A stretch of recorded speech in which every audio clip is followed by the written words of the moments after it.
નેતા પાલ આંબલિયાએ સરકારને વૈકલ્પિક રૂટ આપ્યો છે તેની વાત કરીએ।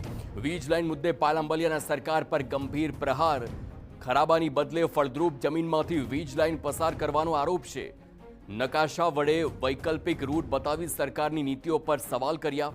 પાલ આંબલિયાએ સરકારને વૈકલ્પિક રૂટ અંગે પણ વિચારવાની માંગ કરી। સરકારને માત્ર 30 ખેડૂતોને જ અસર કરે એવો વૈકલ્પિક રૂટ આપ્યો। સરકાર રણ વિસ્તારમાં વૈકલ્પિક રૂટ પર વીજ લાઇન નાખતી નથી તો ખેડૂતોના ખેતર બરબાદ કરવામાં સરકારને શા માટે રસ છે તે પ્રકારે પણ સવાલ કર્યા છે।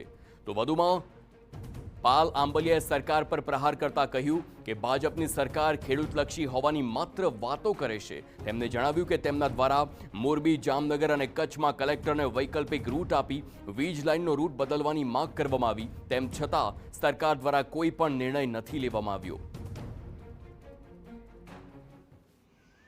માત્ર એટલા જ પટામાં 10 થી 15 ખેડૂત આવે, ટોટલ 30 ખેડૂત આવે અને આ જે જગ્યા છે આમાં 3000 ખેડૂત આવે।